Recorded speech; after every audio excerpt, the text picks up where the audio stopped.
What's up, y'all? I'm Cole Wright, your host of the Three Wheel Golf Show, where we talk shop, always go 4 and 2, and never ever 3-putt. First, thank y'all for being here and supporting the show. If this is your first time here, Mondays we release a new episode. That is our weekly wrap, where we talk about the previous week in professional golf, who won, who lost, who's trending, and then we give our expert picks as to who we think is going to find themselves in the winner's circle in the upcoming week. Along with that, we'll have guests on the show a couple times a month to talk about their life, business, and love for the links. And with all that being said, we're going to get right into this episode of this weekly wrap to talk about this past week. Spencer, our picks flopped, dude. Yeah. They flopped. They mega flopped. I mean, I'm going to give Ludvig the benefit of the doubt. He was sick.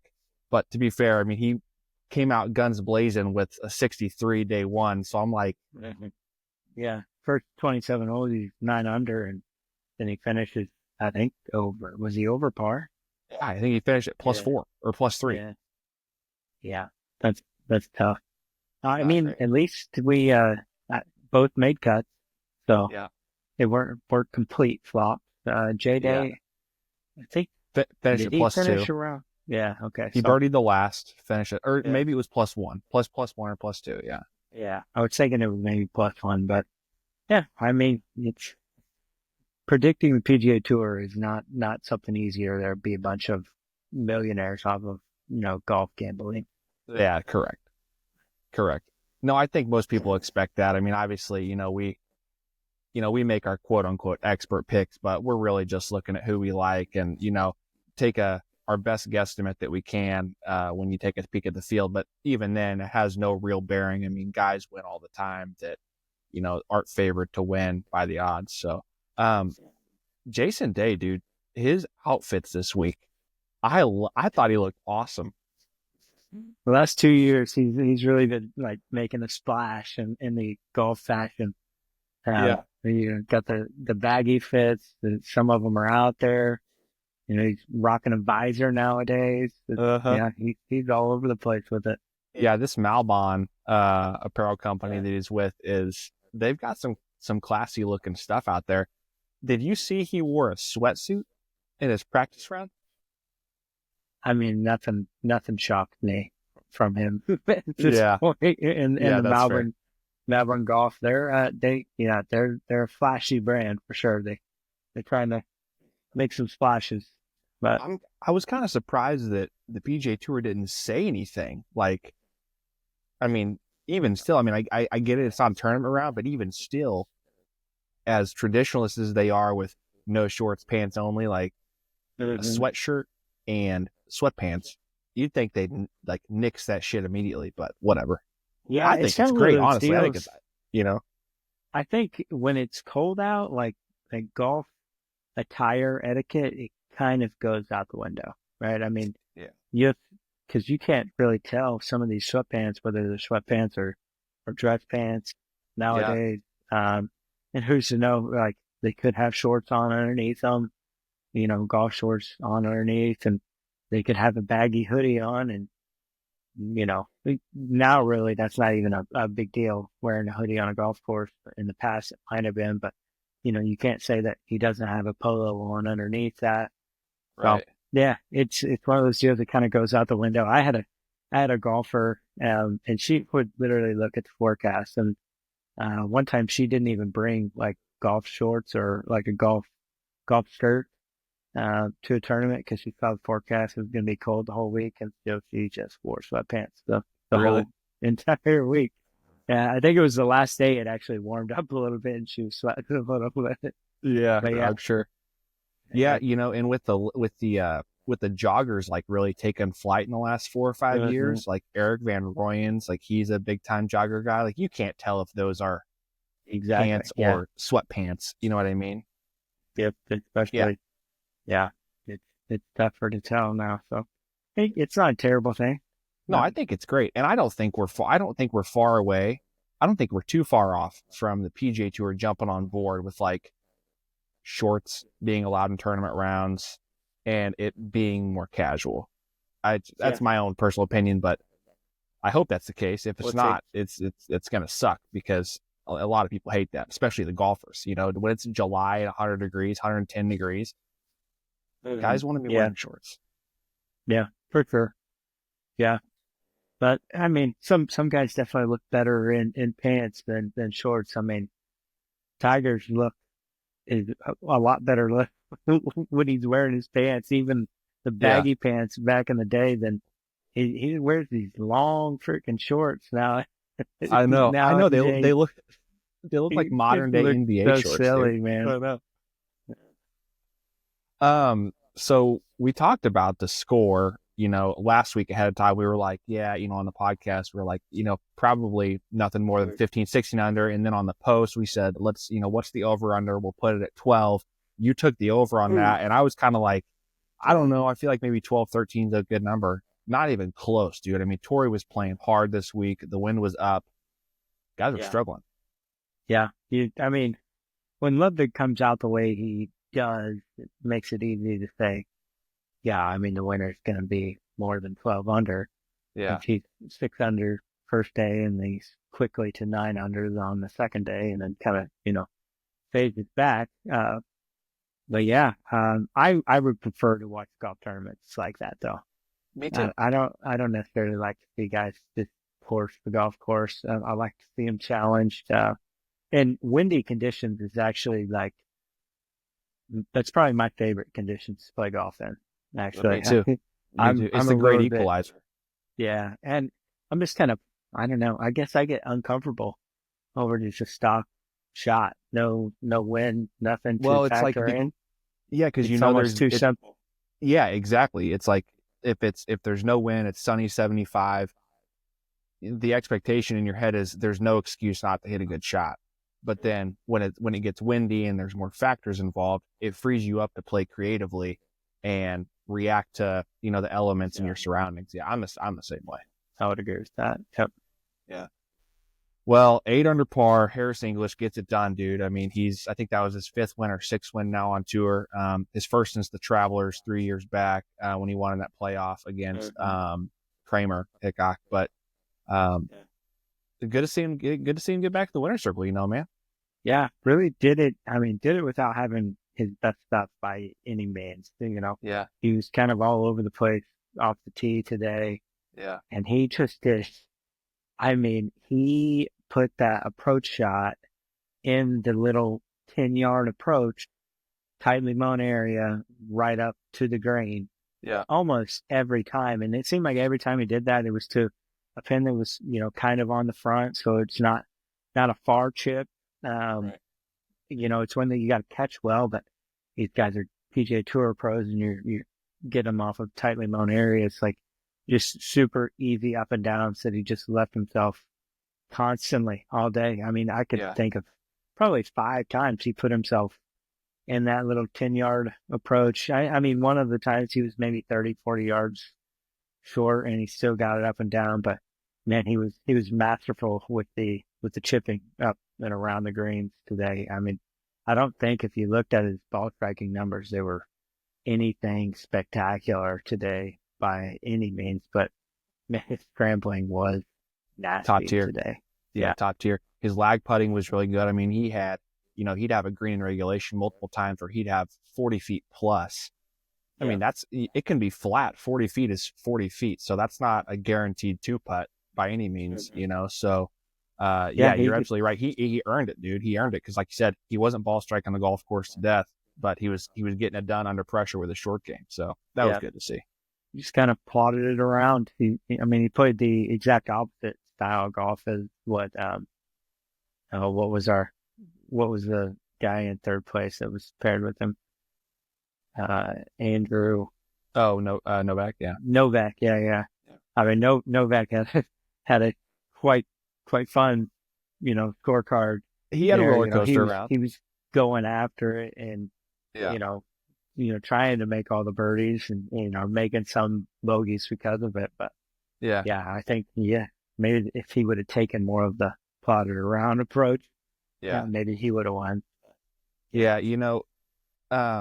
After he started out, I think it was like par, bogey, but then he rattled off those 3 birdies in a row. It was like, okay, is this dude going to come and take this thing from the field? But like you said, he was so aggressive that it cost him over and over and over again. Whereas just the exact opposite with Harris, it was the guy was missing in the right spot every single time. He didn't have to hit a green in regulation because he was still missing in the right spot. He was giving himself a probable up and down, So, yeah, man, it was a good tournament. I like to see, like you said, I like to see the guys struggle. Love to see him, battle out at Torrey Pines. Yeah. I think I heard.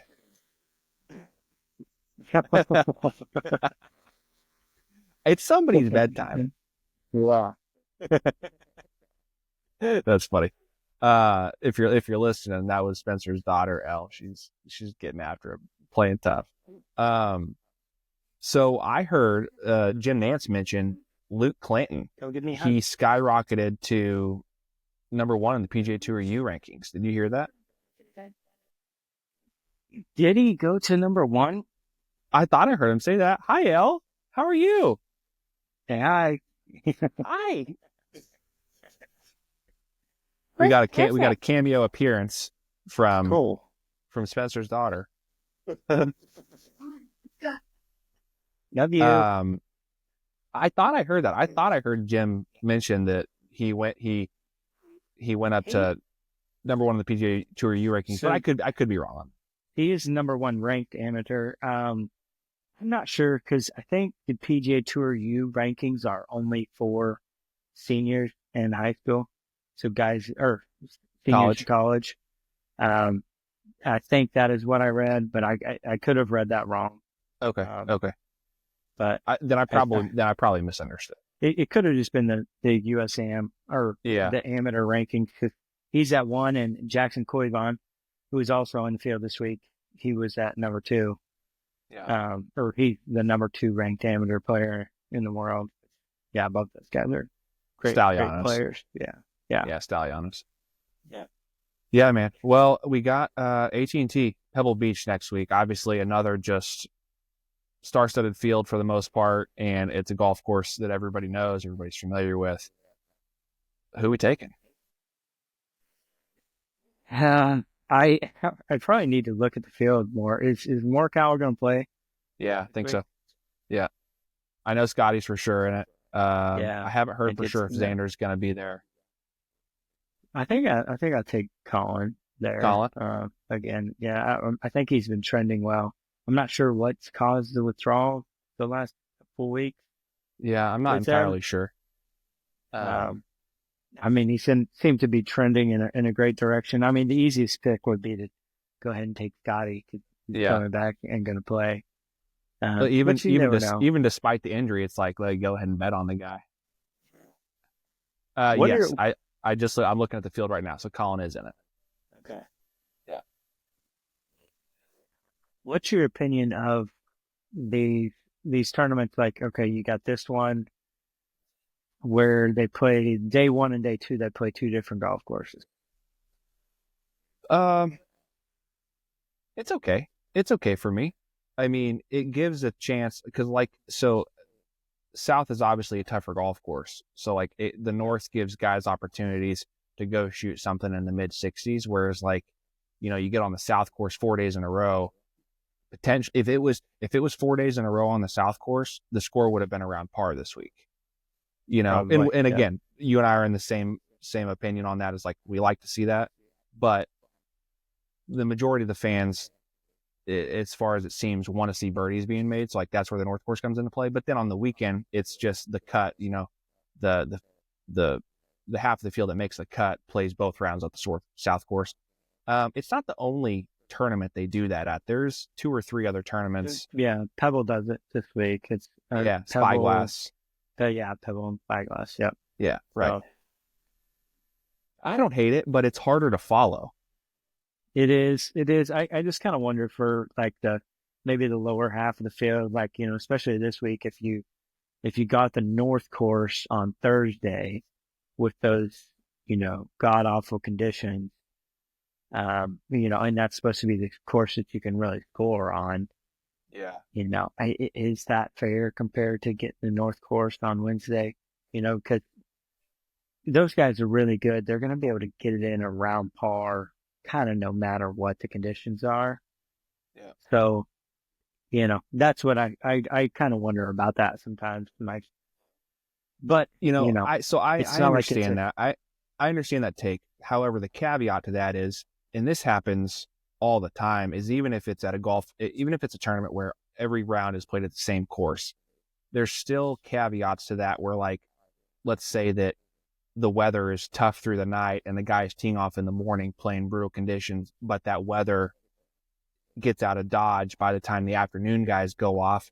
That's always been a debate, not a debate, but like a talking point where it's like, well, the guys in the afternoon didn't have to play in the wind and the rain, and the guys in the morning did.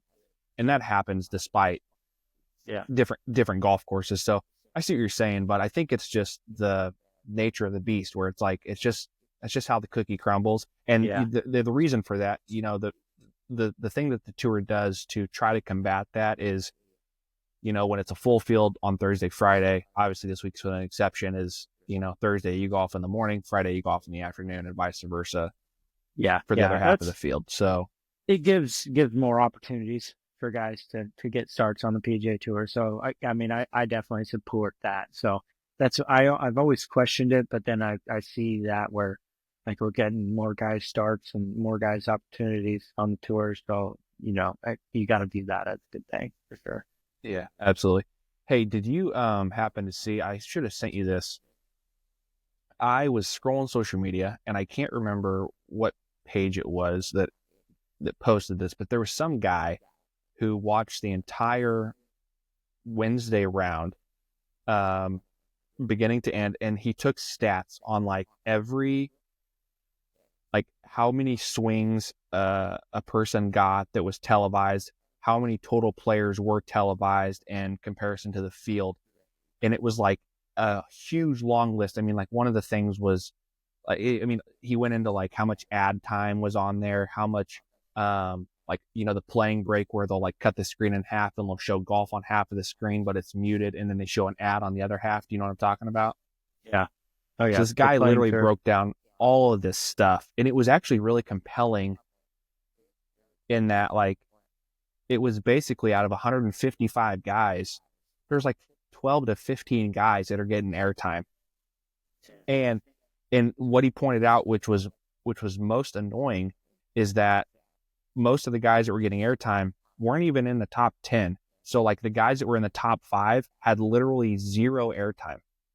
Yeah, I think that there's definitely some things that they need to work on with all of that. Like, Wesley Bryan's in contention today, and he's, whether he he was like T4 or 5 or not, 6 or something, like in the front 9.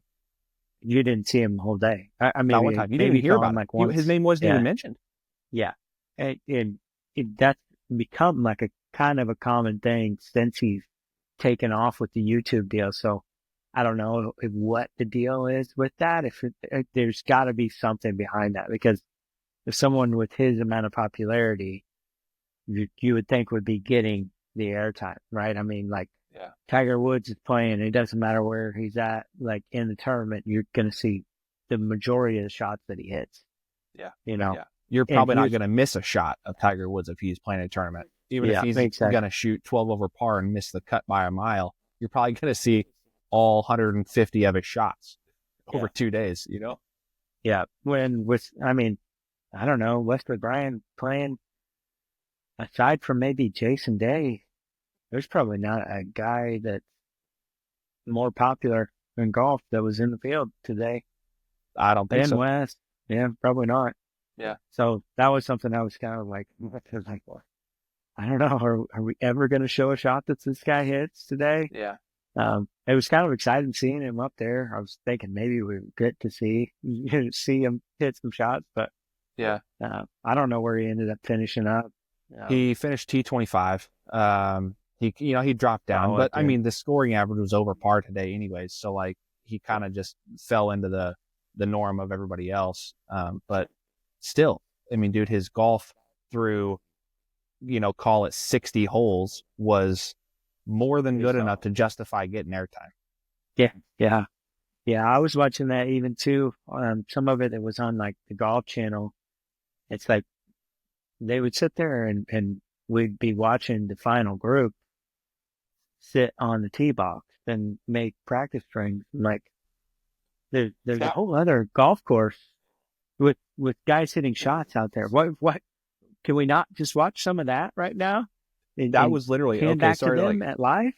sorry to cut you off and go back to that. That was another one of the metrics that this rando guy who posted this huge post about. That was one of them. He was practice swings. He's like, there was X amount of practice swings filmed. It's like, that doesn't need to be filmed. No, That's one one cares thing about we can that. give huge credit to Live about is boom, boom, boom, boom, boom. Yeah, They're filming golf, man. You know what I mean? Yeah. Like, they're covering golf. So sure. yeah, hopefully somebody can get a grip on all that shit, because it needs to change for sure. It could The definitely avid golf be. fans out there want to see it. Yeah, it could be a lot better for sure. Yeah. Okay, so to go back to our picks, so you're going to go with Colin.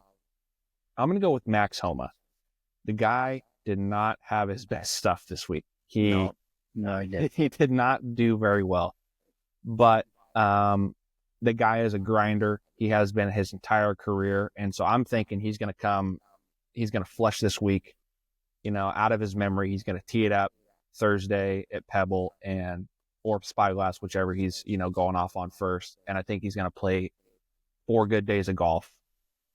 Yeah, I mean he's a West Coast guy, so He's a West got to Coast guy. play good at some point on the West Coast this year. So Yeah, for sure. he's got this tournament and then Phoenix and then back at Torrey. So, Yeah, right. yeah, right. he can do.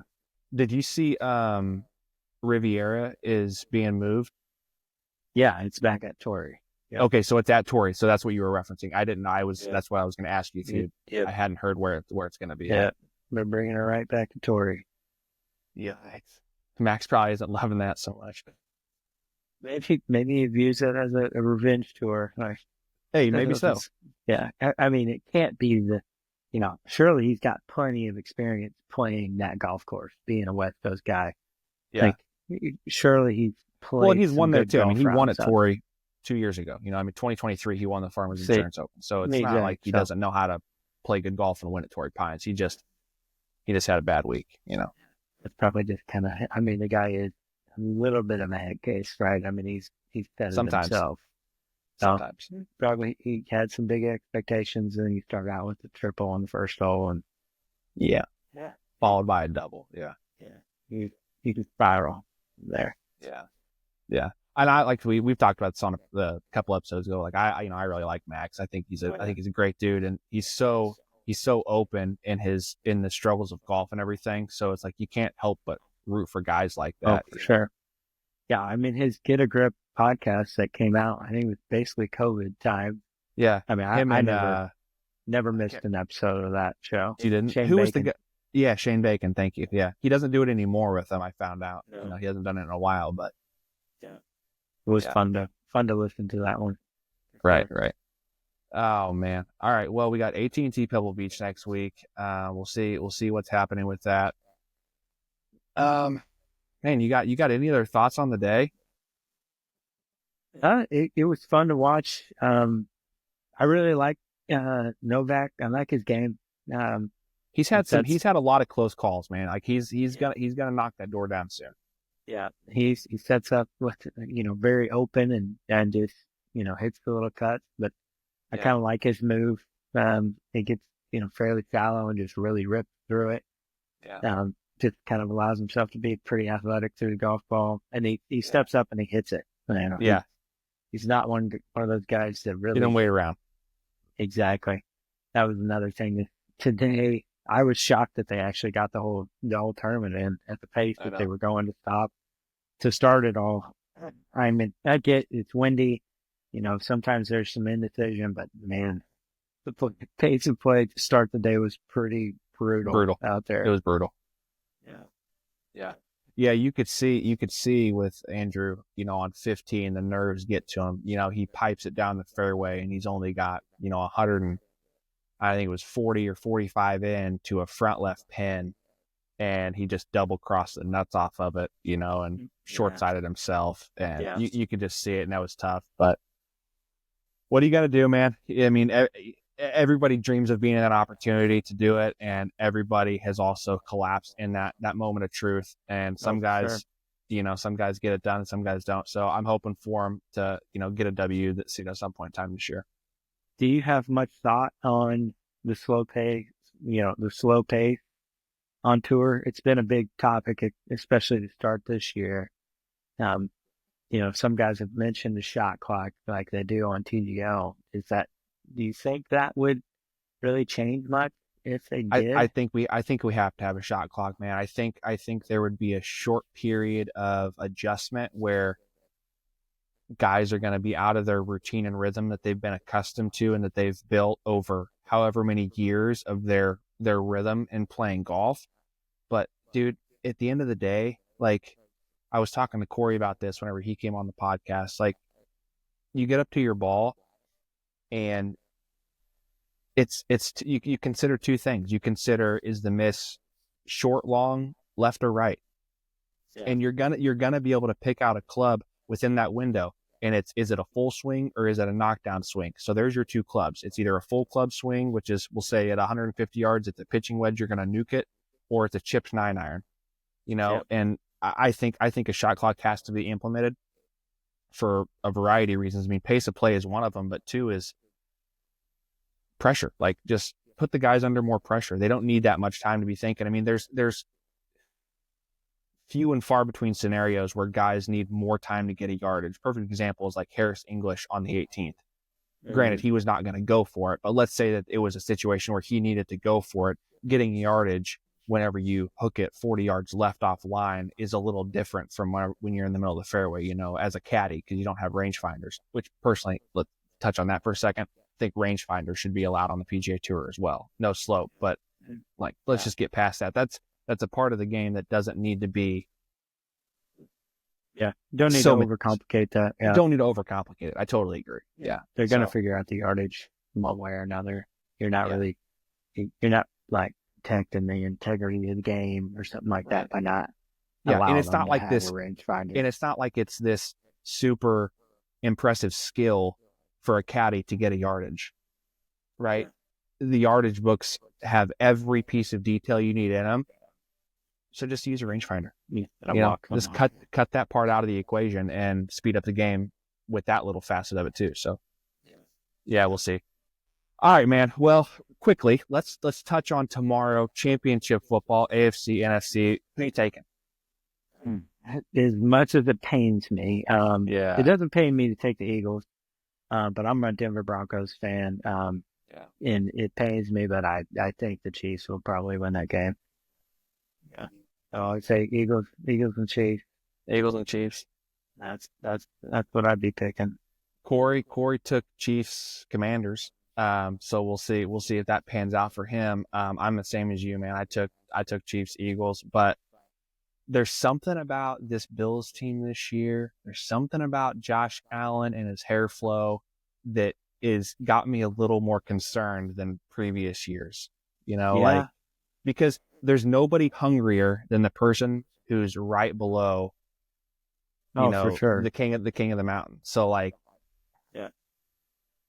you think maybe they knock them off one time, and it's like their fourth try, I believe, something like that. So you think maybe someday they get it done, but I just don't think it's gonna happen. Unfortunately. Oh man.